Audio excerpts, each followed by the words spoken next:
Good morning students, welcome to this virtual class.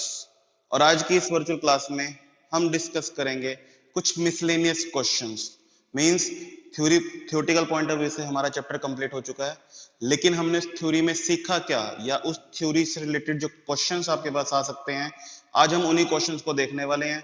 और वो सभी क्वेश्चन जो होंगे वो सभी टॉपिक से मिक्स होंगे। ऐसा नहीं होगा कि कोई यहाँ पर जो क्वेश्चन हम डिस्कस करेंगे वो पर्टिकुलर एक ही पॉइंट से या एक ही थ्योरी से रिलेट करेगा, वो सभी पॉइंटर्स से रिलेट कर सकते हैं। ठीक है, तो आज के जो क्वेश्चन रहेंगे वो अपना मिसलेनियस रहेंगे, theoretical as well as numerical. तो सबसे पहले हम दो न्यूमेरिकल पॉइंट ऑफ व्यू से क्वेश्चंस को देख लेते हैं और उसके बाद हम क्या करेंगे, थ्योरी वाइज जो क्वेश्चन हमारे पास बनते हैं वो देख लेंगे। ठीक है, तो फर्स्ट क्वेश्चन हमारे पास न्यूमेरिकल पॉइंट ऑफ व्यू से है, a stone is allowed to fall from the top of a tower 100 metre high and at the same time another stone is projected vertically upward from the ground with a velocity of 25 meter per second. Calculate when and where the two stones will meet. तो आपके पास जो question अगर ये आता है और अगर आप इसे सॉल्व कर लेते हो तो 101% इस चैप्टर के जितने भी न्यूमेरिकल्स होंगे वर्टिकल मोशन से रिलेटेड आप उन्हें कर पाओगे, क्योंकि यहाँ पर आपके पास वर्टिकल मोशन और डाउनवर्ड मोशन दोनों ही डिस्कस होने वाले हैं। ठीक है ना, तो चलिए देखते हैं इस क्वेश्चन को कैसे करना है।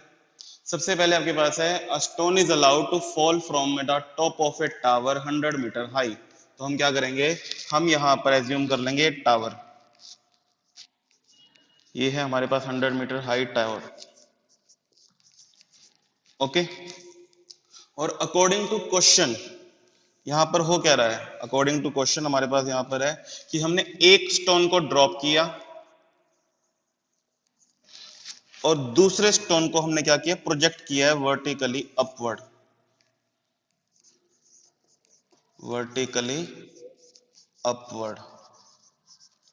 ठीक है,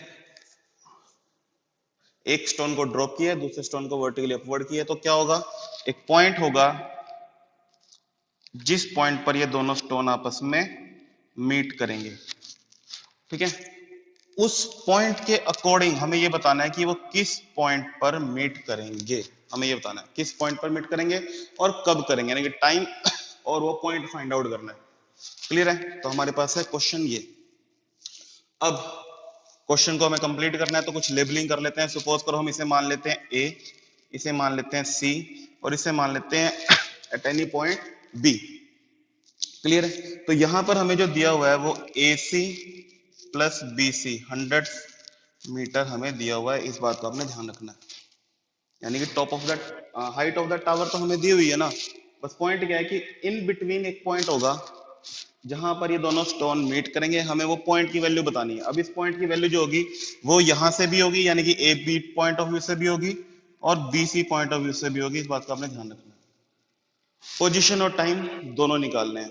तो अब हमें क्या करना पड़ेगा, अब हमें इस क्वेश्चन के लिए एक बार डाउनवर्ड मोशन के लिए कैलकुलेशन करनी होगी और एक बार अपवर्ड मोशन के लिए कैलकुलेशन करनी होगी।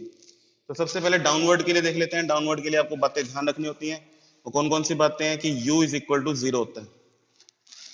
डाउनवर्ड के लिए u इज इक्वल टू 0 और g की वैल्यू पॉजिटिव 10 मीटर पर स्क्वायर सेकंड हम यहां पर लेंगे और इसके कोरस्पॉन्डिंग हम ए बी की वैल्यू फाइंड आउट करना चाहते हैं। ए बी क्या हो जाएगा हमारा, डिस्टेंस हो जाएगा, डिस्टेंस होगा यानी कि एच को रिप्रेजेंट करेगा, ये हमें फाइंड आउट करना है। तो देखते हैं कौन सा फॉर्मूला यहाँ पर सही बैठेगा हमारे लिए कि ए सी डिस्टेंस यू और जी की वैल्यू हमारे पास यहाँ पे दी हुई है। तो हम क्या करेंगे, यहाँ पर हम फॉर्मूला यूज कर लेंगे अपना S is equal to U half A T square. ठीक है, आप दूसरा फॉर्मूला भी यूज कर सकते हो डिस्टेंस वाला, लेकिन क्या होगा कि हो सकता है उसके अंदर कैलकुलेशन मिस्टेक आपकी या कैलकुलेशन जो प्रॉब्लम्स हैं वो आपकी बढ़ सकती हैं। तो हम यहाँ पर ये वाला करेंगे। इन क्वेश्चन के थोड़ा सा ध्यान भी रखना पड़ता है कि अगर हम ऐसे करेंगे तो जल्दी हो जाएगा। तो S की वैल्यू यानी ए बी हो जाएगा हमारे पास, वो U की वैल्यू हमारे पास 0 है तो इसलिए पूरा फैक्टर 0 हो जाएगा 1/2। ए की वैल्यू यानी कि G 10 और हमारे पास टाइम, टाइम हमारे पास नहीं दिया हुआ, हम टाइम ही रखेंगे या फिर हम इसे G मान लेते हैं अभी के लिए। ठीक है, तो ए बी हमारे पास आ गया half G T square, equation number 1। इन क्वेश्चन में थोड़ा बहुत ध्यान रखना पड़ता है, अगर यहाँ पे हम वैल्यू पुट कर लेते, वो करेंगे बाद में लेकिन अभी नहीं करते। थोड़े से स्टेप्स को करने पर आपको पता लग जाएगा कि हमें कब कैलकुलेशन करनी चाहिए। तो हमारा ये फर्स्ट पार्ट हो गया, यानी कि हमारा डाउनवर्ड मोशन के लिए हमारा पार्ट कंप्लीट हो गया। अब हम करते हैं अपवर्ड के लिए। अपवर्ड के लिए क्या ध्यान रखना होता है आपको, जी की वैल्यू माइनस में यूज करनी है, सबसे पहली बात। दूसरी बात, यू की वैल्यू आपको दी हुई है, यू की वैल्यू 25 मीटर पर सेकंड आपको वैल्यू दी हुई है। अब इस क्वेश्चन में जो गलती आप कर सकते हो वो ये कर सकते हो कि आप v की वैल्यू 0 पुट कर सकते हो। आपने v की वैल्यू यहाँ पर 0 पुट नहीं करनी है। ओके, क्यों? क्योंकि ये मैक्सिमम हाइट पे नहीं जा रहा है अभी जी। ये बहुत सारे बच्चों को डाउट रहता है कि v की वैल्यू कब 0 करनी है, कब 0 नहीं करनी।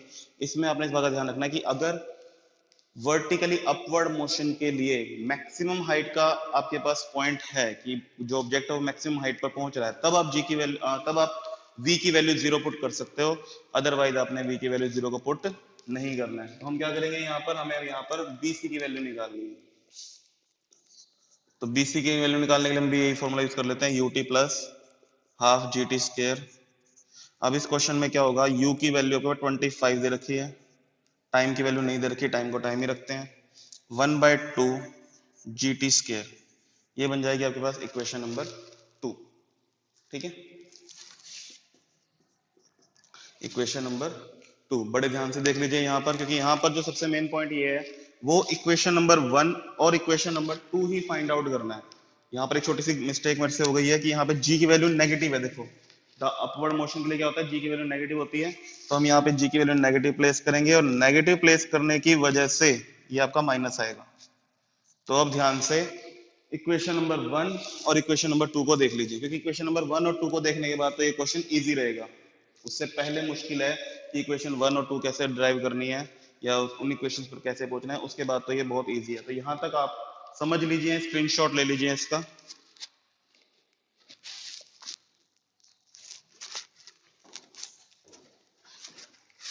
किसी भी पॉइंट में अगर आपको दिक्कत आती है वीडियो में, तो क्या करना होता है, अपने वीडियो को जहां से आपको समझ में आना बंद हो गई है उस वीडियो को वहां से रिवाइंड कर लीजिए। ठीक है, तो यहां तक आपको समझ में आ गया होगा। अब बिल्कुल छोटा सा एक पॉइंट यूज करना है आपने, और वो पॉइंट आपको ये दिया हुआ है। ठीक है, ओ यहाँ पे गड़बड़ है, ए सी नहीं है, ए बी है। A B plus B C is equal to 100 metre. तो 100 मीटर हमें यहाँ पे दिया हुआ है, तो हम क्या करेंगे, इसे ऐड कर देंगे। Adding adding equation 1 and 2। तो इससे क्या होगा, A B plus B C हमारे पास आ जाएगा 1/2 G T square plus 25t minus 1/2 G T square. अब क्या होगा, हाफ जी टी स्क्वायर से हाफ जी टी स्क्वायर ये पूरा का पूरा कट जाएगा, कैंसिल हो जाएगा। अब A B plus B C की वैल्यू कितनी है, 100 मीटर है। तो 100 मीटर 25t, हमें यहां तक पहुंचना था। अब यहां से क्या होगा, आपके पास t की वैल्यू आ जाएगी। t की वैल्यू आपके पास यहां पर क्या आएगी, इस पोर्शन को मैं रब कर रहा हूं यहाँ पे, ध्यान से देखो।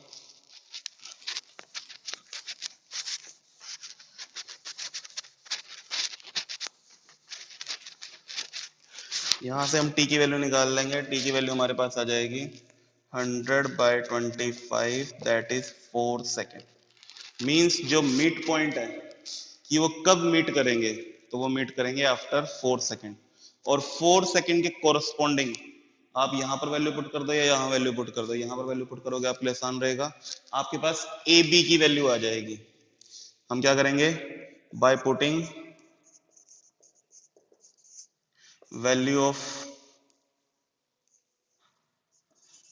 Of T in equation 1।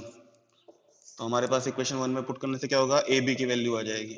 A B is 1/2, जी की वैल्यू 10 पॉजिटिव 10, और टी की वैल्यू 4 का स्क्वायर 4 × 4। तो कितना आ गया आपके पास, 80 मीटर आपके पास डिस्टेंस आ गया ए बी। अब क्योंकि मैं वो डायग्राम रब कर चुका हूँ, एक बार और बना देता हूँ आप लोगों के लिए, यहाँ पर बना देता हूँ। डायग्राम हमारे पास कैसे था, tower A C in between point B, तो ये हमारे पास आ गया 80 मीटर का डिस्टेंस। 80 मीटर का डिस्टेंस हमारे पास यहाँ पर ये आ चुका है। अब बी सी के लिए डिस्टेंस आप इस इक्वेशन से भी निकाल सकते हो, और अगर आपको नहीं निकालना तो आपको पता है ये जो टोटल हाइट थी टावर की, A B plus B C is equal to कितना था, 100 मीटर था। तो ए बी की वैल्यू हमारे पास आ गई है, बी सी की वैल्यू हमारे पास क्या जाएगी, 100 माइनस 80, दैट इज 20 मीटर, यानी कि बीसी की वैल्यू हमारे पास कितनी आ जाएगी, 20 मीटर आ जाएगी। ठीक है, तो इस तरह से ये कंप्लीट क्वेश्चन आपका यहाँ पर हो चुका है कि जब एक स्टोन को अपवर्ड एक टावर से ड्रॉप किया जाता है और एक स्टोन को वर्टिकली अपवर्ड थ्रो किया जाता है, तो वो कितने सेकंड के बाद मिलेंगे, 4 सेकंड के बाद मिलेंगे। और जो उनका मीट पॉइंट होगा वो इस तरह से होगा कि अगर आप ऊपर से कैलकुलेट करते हो तो 80 मीटर और नीचे से कैलकुलेट करते हो तो 20 मीटर। क्लियर है? आई होप कि आपको समझ में आ गया होगा। आप इसका स्क्रीनशॉट ले सकते हो, आपने साथ के साथ कैलकुलेशन कर भी ली होंगी। ठीक है, और सबसे इंपॉर्टेंट सबसे बढ़िया तरीका क्या रहता है कि आप उसको कंप्लीट समझने के बाद अपने आप सॉल्व करो और अपने आप आंसर निकाल लो। A B is equal to 80 metre, B C is equal to 20 metre and time is equal to 4 second. Okay, तो ये था आज का हमारा फर्स्ट थ्योरेटिकल क्वेश्चन। अब चलते हैं सेकंड पार्ट पे। Prove that if one object is thrown vertically upward then the time of ascent is equal to time of descent. इसका मतलब क्या है, ये वैसे तो न्यूमेरिकल कैटेगरी में आता है, लेकिन क्योंकि यहाँ पर कोई वैल्यू आपको नहीं दी हुई है तो क्या होगा, ये जितनी भी आंसर होंगे आपके पास वो सारे वैल्यू फॉर्म में नहीं होंगे बल्कि कुछ पैरामीटर्स की फॉर्म में होंगे। ठीक है, वो किस फॉर्म में होंगे, पैरामीटर की फॉर्म्स में होंगे। कैसे होंगे ध्यान से देखते हैं। चलो, prove that if an object is thrown vertically upward the time of ascent is equal to time of descent. इसका मतलब क्या है, इसका मतलब ये है कि अगर हम एक स्टोन को वर्टिकली अपवर्ड थ्रो करते हैं, वर्टिकली अपवर्ड थ्रो करते हैं तो क्या होगा, ये स्टोन एक हाईएस्ट पॉइंट पर जाकर वापस आएगा, हाईएस्ट पॉइंट पर जाकर वापस आएगा और सेम पाथ को फॉलो करेगा। क्या करेगा, सेम पाथ को फॉलो करेगा। मींस यहां से अपवर्ड जा रहा है तो यहीं से वापस भी आएगा, लेकिन अगर मैं सेम डायग्राम बनाऊंगा तो आपको दिक्कत आएगी, इसीलिए मैं इस डायग्राम को इस तरह से बना लेता हूं, इस तरह से। क्लियर है बात आपको? तो क्या हुआ है, एक स्टोन ए पॉइंट से चला, हाईएस्ट पॉइंट ओ पॉइंट पर पहुंच गया और दोबारा ए पॉइंट पर ही आ गया है।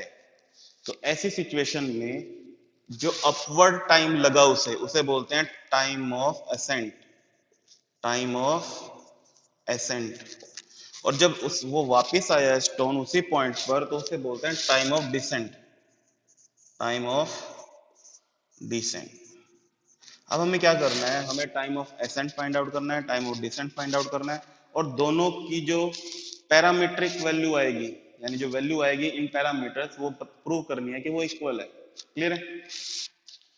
तो चलिए इस क्वेश्चन को करते हैं। सबसे पहले डाउनवर्ड के लिए नहीं, अपवर्ड के लिए कर लेते हैं, क्योंकि बुक में भी पहले अपवर्ड के लिए किया हुआ है, वर्टिकली अपवर्ड, तो पहले वर्टिकली अपवर्ड के लिए ही कर लेते हैं। For vertically upward motion, for vertically upward motion, इस केस में क्या होगा, ध्यान से सुनो, क्योंकि आपको पता है ये वर्टिकली अपवर्ड का मोशन का केस है। तो फाइनल वेलोसिटी 0 हो जाएगी, u की वैल्यू कुछ भी पॉजिटिव जरूर होगी, यानी कि जो इनिशियल वेलोसिटी है वो कुछ ना कुछ जरूर होगी आपके पास, जिस वेलोसिटी से आपने उसे थ्रो किया वर्टिकली अपवर्ड, उसे हमने मान लिया u। फाइनल वेलोसिटी v की वैल्यू 0 रहेगी, क्योंकि आपको पता है final velocity at highest point क्या होती है, 0 होती है। तो यहाँ पे ब्रैकेट में लिख भी सकते हैं eight highest point, eight highest point. Okay, time की वैल्यू हमें निकालनी है, और जो एक्सेलरेशन ड्यू टू ग्रेविटी होगी, एक्सेलरेशन ड्यू टू ग्रेविटी, वो क्या होगी, वो पॉजिटिव वैल्यू, वो क्या होगी, नेगेटिव वैल्यू होगी, और g के कोरस्पॉन्डिंग होगी तो हम नेगेटिव g मान लेते हैं। ठीक है, यहां पर इन पैरामीटर्स को यूज करो और v की वैल्यू फाइंड आउट करते हैं। तो फॉर्मूला यूज कर लेते हैं, v is equal to u plus gt। Okay, तो v की वैल्यू क्या है हमारे पास, 0, u की वैल्यू कुछ ना कुछ समथिंग जरूर होगी, g की वैल्यू जरूर होगी लेकिन नेगेटिव में होगी, और ये रहा हमारे पास टाइम, क्योंकि टाइम तो हमें निकालना है, क्योंकि टाइम ऑफ एसेंट निकाल रहे हैं, यहाँ पे हम एसेंट लिख भी सकते हैं, हाँ जी, टाइम ऑफ एसेंट हम लिख भी सकते हैं। ओके, तो यहाँ से टाइम ऑफ एसेंट की वैल्यू क्या आएगी, ये u यहाँ पर राइट साइड में चला जाएगा, तो minus U minus G T ascent, तो माइनस से minus cancel, time of ascent is equal to u by G, equation number 1। तो हमने इस क्वेश्चन का हाफ पार्ट कर लिया है, ध्यान से देख लो, नोट कर लो इसे, नोट करने से ज्यादा जरूरी है समझना, समझ लो, पहले समझ लो और उसके बाद इसे नोट कर लो। अब बारी आती है इसके सेकंड पार्ट की, टाइम ऑफ डिसेंट, जो नीचे आने में उसे टाइम लगा है वो कितना होगा। ओके, इसको आपने नोट कर लिया है, तो जैसे आप देख पा रहे हो टाइम ऑफ असेंट हमारे पास आ गया यू एन जी, और इसी तरह से हमें निकालना है टाइम ऑफ डिसेंट। अब टाइम ऑफ डिसेंट निकालने के लिए मैं आपको यहाँ पर, क्योंकि मुझे पता है और धीरे धीरे आपको भी पता लग जाएगा कि हमें एक वैल्यू यूज करनी पड़ेगी एच की, तो उस एच की वैल्यू को हमें क्या करना पड़ेगा, निकालना पड़ेगा फॉर डाउनवर्ड मोशन। अगर हमें टाइम ऑफ डिसेंट निकालना है तो हमें क्या करना पड़ेगा, डाउनवर्ड मोशन के लिए कैलकुलेशन करनी पड़ेगी। अब डाउनवर्ड मोशन के लिए जब हम कैलकुलेशन करेंगे तो उससे पहले हमें क्या है कि एक वैल्यू को यूज करना पड़ेगा, दैट इज एच। तो हमें सबसे पहले एच निकाल लेते हैं, एच निकाल लेते हैं for vertically upward motion question के अकॉर्डिंग। तो एच हमें फाइंड आउट करना है, यहाँ पर आपको पता है जी की वैल्यू नेगेटिव यूज करनी है, और at the highest point v is equal to 0 आपका हो जाता है, तो हम यही वाला रिलेशनशिप यूज कर लेंगे, V square minus U square is equal to 2gh। तो वी स्केयर की value 0, U square 2 minus G H. तो यहाँ से हम h की वैल्यू निकाल लेते हैं, h की वैल्यू हमारे पास आ जाएगी you square bye minus 2g। Okay, minus से माइनस कैंसल, और h की वैल्यू हमारे पास क्या आ गई है, h की वैल्यू आ गई यू स्केयर बाय 2g।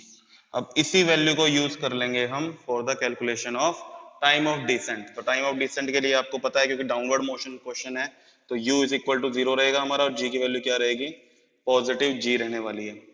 तो फॉर्मूला यूज करेंगे s is equal to U T plus half G T square, S की जगह h, और h की वैल्यू क्या है, यू स्केयर बाय जी, तो you square bye 2g। u की वैल्यू 0 है, ये सारा फैक्टर 0 हो जाएगा, तो अल्टीमेट क्या बनेगा 1/2 जी टी स्केयर, और जो यहाँ पे t है वो किसके लिए है, डिसेंट के लिए, तो आप यहाँ पे लिख भी सकते हो। ठीक है, तो 2 से 2 कैंसल, ये g नीचे आ जाएगा, तो बनेगा आपका T square by U square, T square is equal to U square by G into G, that is G square. तो जब आप स्केयर रूट ले लोगे दोनों तरफ, by square rooting, by taking square root on the both side, तो हमारे पास T of descent, T of descent की वैल्यू क्या आ जाएगी आपके पास,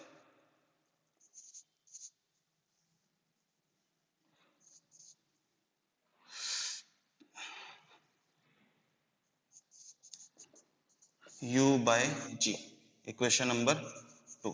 और अब आप ये आपके पास इक्वेशन नंबर 1 ये है, इक्वेशन नंबर 2 है, और आप यहाँ पे देख पा रहे हैं कि time of ascent is equal to time of descent के इक्वल आया, in not in value form but in parametric form, u by G, u by G. तो इसी तरह से इसी क्वेश्चन के बेसिस पर हम कई बार क्या करते हैं, आपको क्वेश्चन भी दिया गया था कि जब भी एक ऑब्जेक्ट थ्रो किया जाता है वर्टिकली अपवर्ड और वापस आ जाता है अपने उसी सेम पॉइंट पर, तो जो टाइम आपको दिया जाता है हम उसको हाफ हाफ कर लेते हैं। जैसे हमारा टोटल टाइम अगर जर्नी का 10 सेकंड है, टोटल टाइम आपके पास जर्नी के लिए अगर 10 सेकंड है, तो हम ये मान सकते हैं कि 5 सेकंड होगा आपके पास अपवर्ड मोशन के लिए, और 5 सेकंड आपके पास क्या होगा, डाउनवर्ड मोशन के लिए क्वेश्चन बन जाएगा। ठीक है, तो इस तरह से जो न्यूमेरिकल पॉइंट ऑफ व्यू से हमारे क्वेश्चन बनते हैं वो दोनों ही हमने यहाँ पे डिस्कस कर लिए हैं। अब बारी आती है थ्योरेटिकल क्वेश्चंस की। अब हमें क्या करना है, थ्योरेटिकल क्वेश्चन को डिस्कस करना है। आई होप कि आपने इसका स्क्रीनशॉट ले लिया होगा, इसको रब कर देते हैं जल्दी से, टाइम हमारे पास बहुत कम है। फॉर अवर थ्योरेटिकल क्वेश्चन, तो थ्योरेटिकल क्वेश्चन में जो सबसे पहला क्वेश्चन हमारे पास बनता है और बहुत इंपॉर्टेंट बनता है, एग्जाम में आने के उसके चांसेस पूरे पूरे रहते हैं, वो देख लेते हैं। और वो किस टॉपिक के रिगार्डिंग है, वो आपके पास रिगार्डिंग है topic to free fall. Free fall इस कैटेगरी के आपके पास 3 क्वेश्चंस आते हैं, इस कैटेगरी के आपके पास 3 क्वेश्चन आते हैं, तीनों की ही जो सेंस है वो मैक्सिमम सेम है, लेकिन बस उसको रिप्रेजेंट करने का तरीका और उसमें जो रहने वाला एक छोटा सा पॉइंट है वो आपको ध्यान देना है। वो कैसे है, ध्यान से सुनो। सबसे पहले आपके पास दिया होगा कि अगर हमारे पास एक स्टोन है, इसको मैं सिर्फ समझा रहा हूं, मैं आपको प्रॉपरली लिखवा नहीं रहा, आप इसको बुक में से देख के आप लिख सकते हो अपने आप अपनी वर्डिंग से। आपके पास स्टोन ए है और एक आपके पास स्टोन है बी, और वो आपको बोलेगा कि इनका मास अलग है। सपोज करो ये 5 kg है और ये सपोज करो 10 kg है, और अगर ये सेम हाइट से थ्रो किए जाते हैं, सेम हाइट से थ्रो किए जाते हैं eight the same time, which will reach first in on the ground, जो पहले कौन पहुंचेगा ग्राउंड पर, पहले कौन पहुंचेगा, ये सबके पॉइंट बन जाते हैं। ठीक है, तो इस क्वेश्चन में क्वेश्चन की वर्डिंग बचेगी which one reach first, which one reach first. इस तरह से आपके पास क्वेश्चन होगा। स्टोन है हमारे पास ए बी, एक 5 kg एक 10 kg, तो बहुत सारे बच्चे क्या करेंगे, क्योंकि इसका मास ज्यादा है तो stone B will reach first, जो स्टोन बी है वो जल्दी पहुंच जाएगा। ऐसा नहीं है। क्यों नहीं है? आपने इसका आंसर देना है no, both will reach at the same time, at the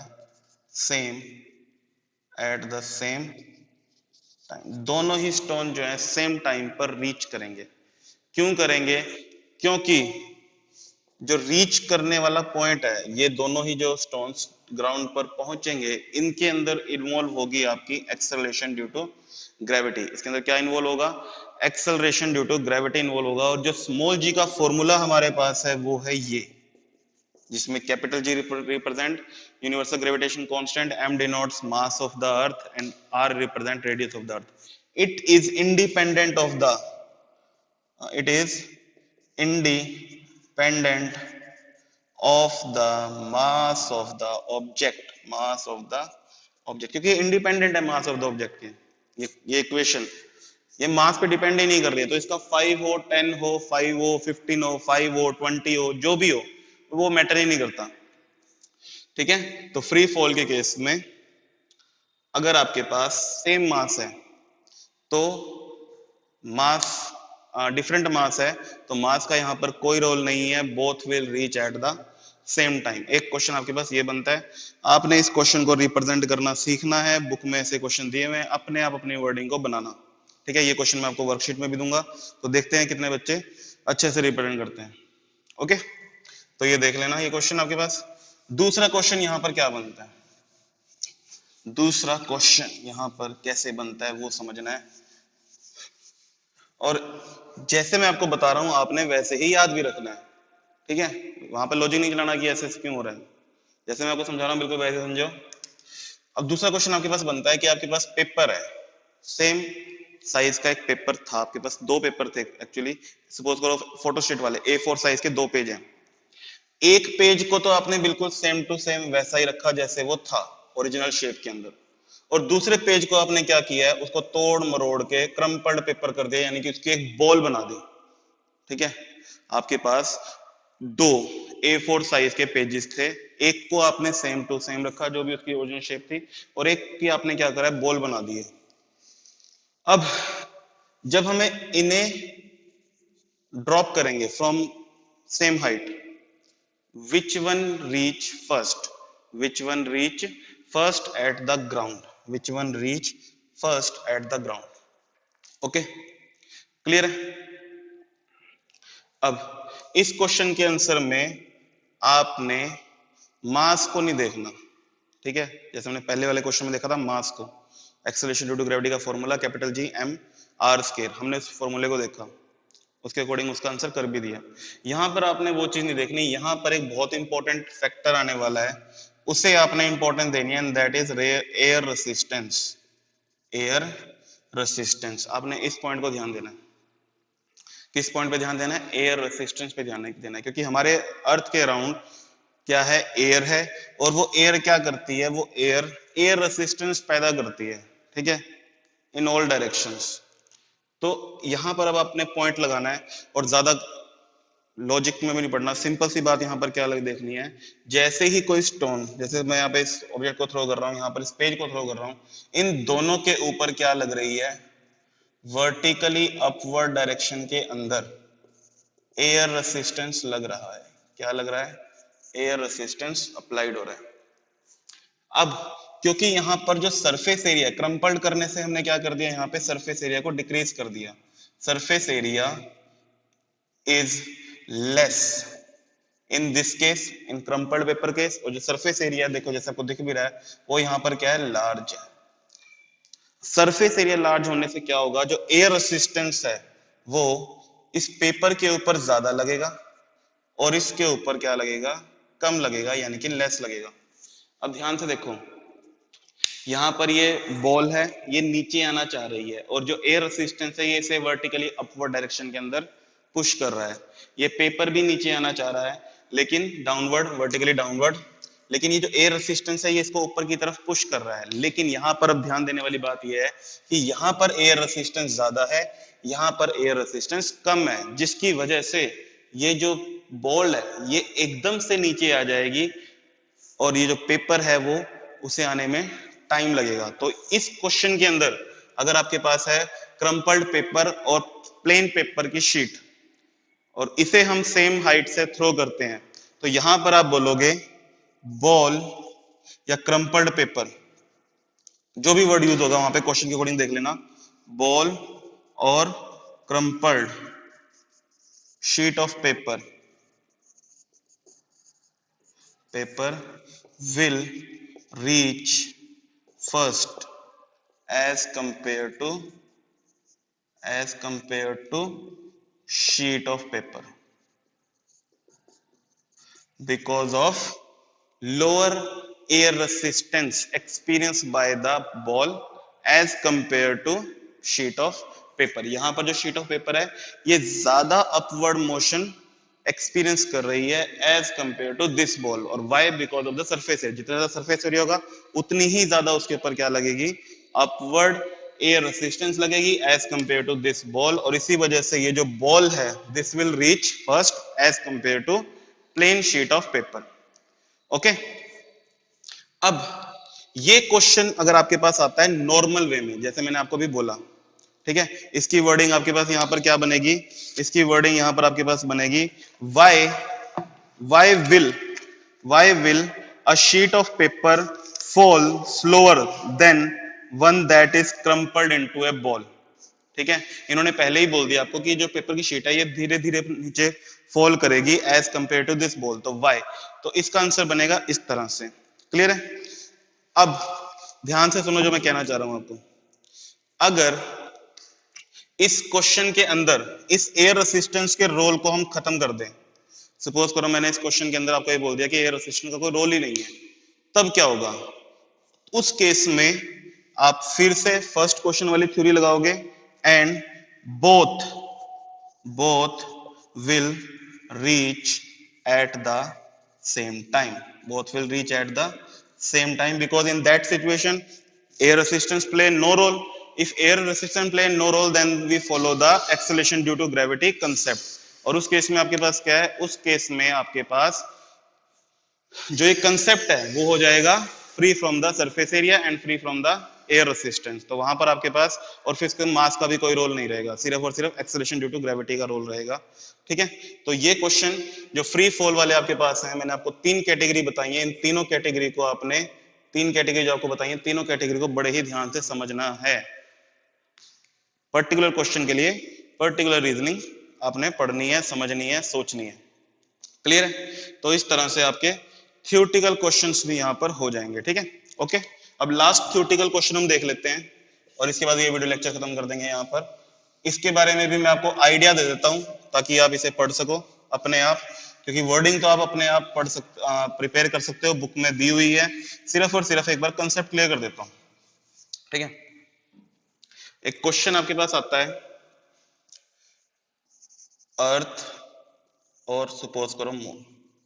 अब हमें पता है ये दोनों एक दूसरे को अपनी तरफ अट्रैक्ट करते हैं और वो कंसेप्ट आपके पास क्या बनता है, force of gravitation. Force of gravitation के अकॉर्डिंग अर्थ मून को अट्रैक्ट करता है, मून अर्थ को अट्रैक्ट करती है। तो यहां पर आपके पास दो क्वेश्चन बनते हैं। एक क्वेश्चन बनता है कि अगर जैसे मून है, मून अर्थ को अपनी तरफ अट्रैक्ट कर रहा है, तो क्या सेम पावर से अर्थ भी मून को अपनी तरफ अट्रैक्ट कर रही है या नहीं कर रही है? इसमें क्वेश्चन आपके पास किसी भी तरह से बना सकता है। यहां पर जैसे मेरे पास क्वेश्चन जो अवेलेबल है वो क्वेश्चन अवेलेबल है। The earth and the moon are attracted to each other by gravitational force. मेरे पास जो यहाँ पर क्वेश्चन अवेलेबल है मैं आपको बता रहा हूँ। The earth and the moon are attracted to each other by gravitational force. Does the earth attracts the moon with a force that is greater, smaller और इक्वल। इसने हमें बोल दिया जो अर्थ अट्रैक्ट कर रही है, force of attraction of earth is either, क्या वो सेम होगी, लार्ज होगी या स्मॉल होगी, हमें ये बताना है। As compare to the force of attraction, gravitation force of attraction of the moon. तो यहां पर आपने न्यूटन थर्ड लॉ को अप्लाई करना है, न्यूटन थर्ड लॉ को अप्लाई करना है और उस लॉ के अकॉर्डिंग आपने ये बोलना है both will attract each other with the same force, with the same force. Suppose करो यहां पर जो मून है अर्थ को अट्रैक्ट कर रहा है 5 न्यूटन फोर्स से, तो अर्थ भी न्यूटन मून को अट्रैक्ट करेगी 5 न्यूटन फोर्स से। आपने ये बात ध्यान रखनी है, ठीक है।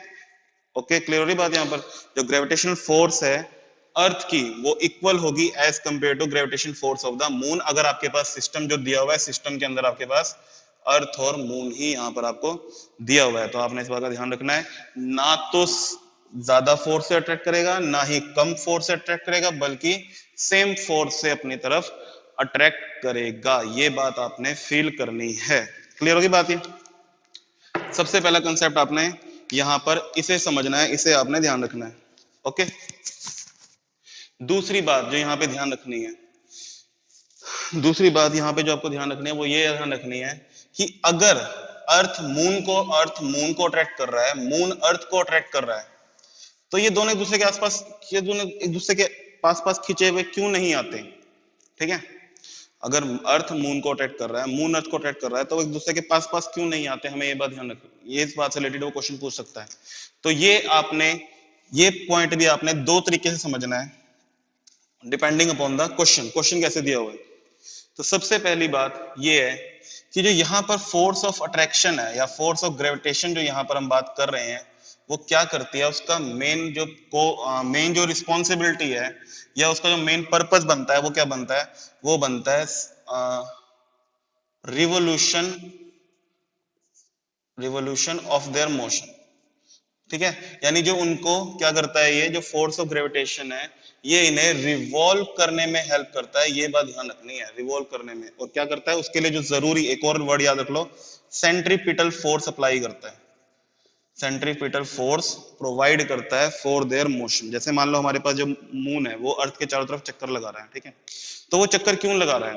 पहला क्वेश्चन ये बन जाएगा। तो वो इसलिए लगा रहा है because of the force of gravitation, और you can say centripetal force of the earth. Centripetal force of the earth की वजह से वो क्या कर रहा है, उसके चारों तरफ चक्कर लगा रहा है। ठीक है, अगर ये सेंट्रीपिटल फोर्स या फोर्स ऑफ अट्रैक्शन ना रहे तो क्या होगा? तो बिल्कुल सेम फिनोमिना होगा जैसे कि कोई पर्सन एक स्टोन से बंधे हुए, एक थ्रेड से बंधे हुए स्टोन्स को घुमाता है, ठीक है, और वो क्या करे, एकदम से रस्सी को छोड़ दे या जो थ्रेड है उसको वो कट कर दे, तो क्या होगा? तो वो उसी डायरेक्शन में चला जाएगा जो डायरेक्शन वो फॉलो कर रहा है। सपोज करो एक पर्सन है, ये इस स्टोन को इस तरह से एंटी क्लॉकवाइज रिवॉल्व कर रहा है, घुमा रहा है, रोटेट कर रहा है, तो क्या होगा? सपोज करो यहां से घूमते घूमते घूमते घूमते घूमते इस पॉइंट पर आके इसने थ्रेड को कट कर दिया, कट द थ्रेड, तो क्या होगा? तो ये जो स्टोन है अपनी पोजीशन के अकॉर्डिंग और अपने मोशन के अकॉर्डिंग इस तरह से वर्टिकली अपवर्ड, वो देख लेना किसी भी तरह से कैसे हो, वर्टिकल अपवर्ड डायरेक्शन के अंदर चला जाएगा। उसी तरह से सपोज करो ये पर्सन हमारे पास क्या बन गई, अर्थ बन गई, और ये स्टोन जो था हमारे पास वो क्या बन गया, मून बन गया, मून। तो क्या होगा, जैसे ही अर्थ की ग्रेविटेशन फोर्स, ये है हमारे पास force of gravity, gravitational force, अगर ये खत्म हो जाएगी, ये जीरो हो जाएगी, तो क्या होगा? वो मून भी अपनी उसी डायरेक्शन के अकॉर्डिंग, उस डायरेक्शन को फॉलो करता हुआ सीधा निकल जाएगा। क्लियर हो रही है आपको बात? तो दूसरा क्वेश्चन ये था इस टॉपिक से रिलेटेड। तीसरा क्वेश्चन ये बनता है कि अर्थ हमें मून की तरफ अट्रैक्ट होती हुई नजर क्यों नहीं आती, या मून की तरफ मुड़ चलती हुई नजर क्यों नहीं आती? ये अर्थ है, ये मून है, इसको अट्रैक्ट कर रहा है, तो ये अर्थ जो है ये हमें नोटिस क्यों नहीं होती कि मून की तरफ मूव कर रही है, मून की तरफ जा रही है? अगर अट्रैक्शन फोर्स है तो वो आनी चाहिए ना, तो ये क्वेश्चन बनता है। तो इसके लिए आपने लॉजिक फॉलो करना है कि जब उसके मूवमेंट के लिए, for the movement of earth या to observe the movement of the earth, जो एक्सेलरेशन ड्यू टू ग्रेविटी बनेगी, यानी कि ए की वैल्यू जो आपके पास यहाँ पर बनेगी, एक्सेलरेशन ड्यू टू ग्रेविटी, और you can say acceleration of the earth, वो क्या हो जाएगा? वो होता है आपके पास एफ बाय एम। किसके प्रोपोर्शनल होता है? F by M. आपको फोर्स का फॉर्मूला पता है ना, force is equal to M A, तो एक्सेलरेशन का फॉर्मूला क्या बन जाएगा? एफ बाय एम बन जाएगा। यानी कि for acceleration of the earth, for acceleration of the earth we follow this formula, we follow this formula. और इस फॉर्मूले के कोरस्पॉन्डिंग यहाँ पर क्या है हमारे पास? Mass. Mass means mass of the earth, mass of the earth. अब जो मास ऑफ द अर्थ है is so much large, is so much large we can't observe acceleration। जो acceleration की वैल्यू होती है वो इतनी कम होती है, इतने माइनस के अंदर जाके होती है, या फिर अगर हम बात करें इतनी 0.000 समथिंग होती है कि acceleration ऑब्जर्वेबल ही नहीं होता। नो ऑब्जर्वेबल एक्सेलरेशन, एक्सेलरेशन जो ऑब्जर्वेबल ही नहीं है। अगर ऑब्जर्वेबल ही नहीं है तो हमें कैसे फील होगा कि अर्थ मून की तरफ मूव कर रही है? ओके, क्लियर होगी बात है? तो इस तरह से हमारे पास क्वेश्चन हैं थियोरेटिकली, आपको मैंने समझा दिए हैं, आप इन्हें समझ सकते हो, बुक से नोट कर सकते हो, क्वेश्चंस बहुत दिए हुए हैं, किसी भी रेफरेंस बुक में उठा लोगे आपको इस तरह से रिलेटेड क्वेश्चन मिल जाएंगे। तो आपने क्या करना है, इस तरह के क्वेश्चंस को भी प्रिपेयर करना है। थ्योरी तो मैंने आपको बता ही दी है, उसके साथ न्यूमेरिकल का आपको पूरा पूरा आइडिया मिल चुका है कि कैसे कैसे न्यूमेरिकल हमारे पास आ सकते हैं, और उसके साथ साथ जो क्वेश्चंस बनते हैं वो भी मैंने आज आपको बता दिए हैं। तो आज ही हमारा चैप्टर कंप्लीट हो गया है। इससे रिलेटेड आपके पास पूरा 1 वीक होगा, आप उसमें से क्वेश्चन पढ़िए, ढूंढिए, देखिए, और अपने डाउट क्लियरिंग सेशन में आप मुझसे पूछ सकते हैं। ठीक है, तो इसी के साथ आज के वीडियो लेक्चर फिनिश करते हैं। Thank you very much.